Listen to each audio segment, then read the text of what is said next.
As you can see by the pictures, I'm trying to get my garden started.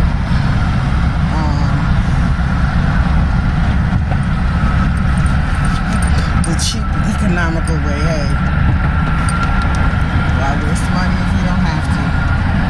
So, I saw this video and I just felt so duped. I was just gonna go and spend like almost $100 on chicken wire, and all I need is some Irish Spring soap. I actually bought the soap like a year ago and forgot about it because it smells so good in my drawer. But I did not know that it was a squirrel and rodent deterrent. So I'm gonna be shredding up Irish Spring for days. I saw some at the Dollar Tree, but it didn't look like the real Irish Spring, so I didn't buy it. So I know it's really, really cheap at Walmart. So I'm just gonna buy an extra large 8-bar package and let it do what it do. They say you should let it dry out, so it'll last longer through the weather. I've tried so many things for these squirrels and I don't want to kill them. So we'll try this. And if this doesn't work, I'm just gonna invest in a greenhouse. I saw the cutest one for $3,000. And it fits perfectly in my backyard. Then I ain't gotta worry about nothing eating up my stuff except other humans.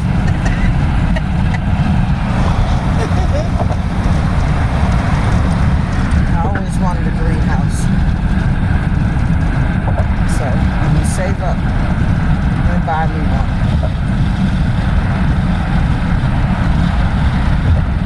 Then I can just put like a butterfly garden or something in my little, because they're falling apart. They were made out of like, what do you call that? Fake wood. That compressed wood. So some of them are falling apart. So I'm just gonna take that good dirt, and I got a few large baskets. That's what I'm gonna do when I get home, because I don't want to lose all that good compost dirt. That's what I'm doing today. I'm visiting every Dollar Tree to try to find all these things that I need that I've been duped in buying from big box stores and garden centers for years, including the plants. So it's this man that has a book. I think he used to be, I don't know, he used to be somebody famous gardener, and he has a YouTube page and he has a book. Grow your own food with groceries. So I bought the strawberries, and what you do, you slice the skin, put it on a paper towel, and let it dry, and then rub the seeds off and plant them. And when they get big enough to transplant, put them in a date. And I was like, wow.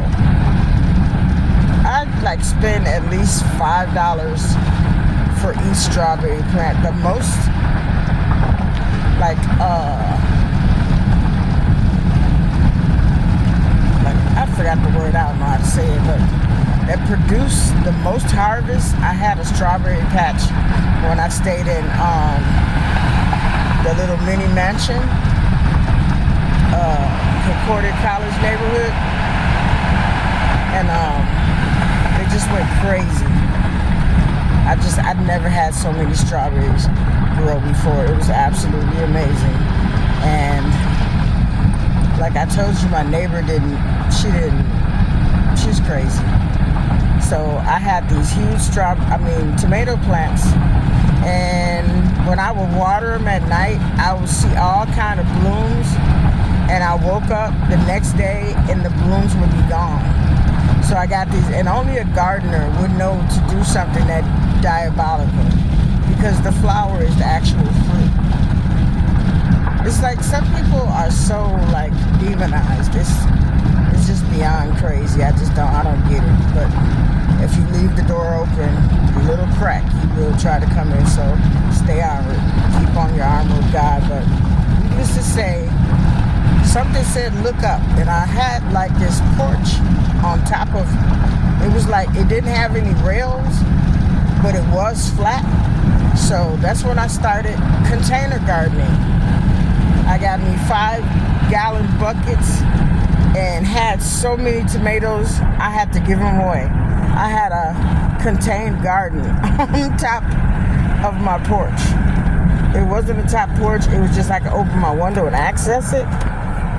And I would just go out there and I said, yeah, pick the blooms off of these, you bitter, unbuttered biscuit.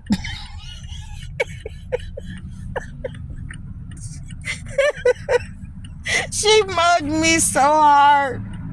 When she looked up there, I was like, well, I said, man, you better shut up talking to me. Don't say nothing to me. Me and that lady were at each other's throats.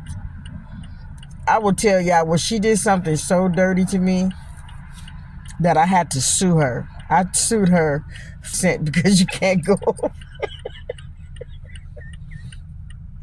You couldn't go over $10,000 in small claims court. So, needless to say, I bet you she don't mess with me or nobody else no more. Some people think they're so above the law because they think they're privileged because they've been getting away with doing bad things for so long. They think they're untouchable. And then what happened when I moved, the landlord sold the house. So now her landlord is no longer the landlord that she can use to torture people. And I get a kind of ease out of that, knowing that she can't just bother anybody who moves up there. This lady had the nerve to tell the mailman not to deliver my mail that she owned the house.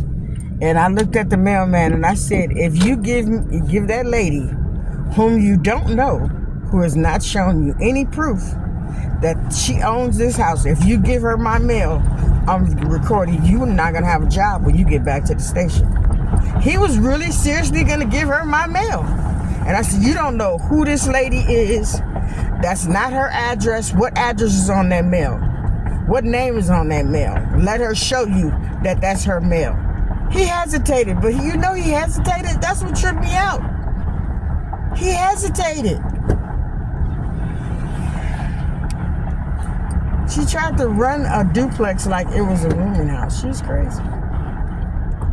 I'm just, and from all the stuff that I went through, you look at things that you go through and you think, oh, why is this happening to me?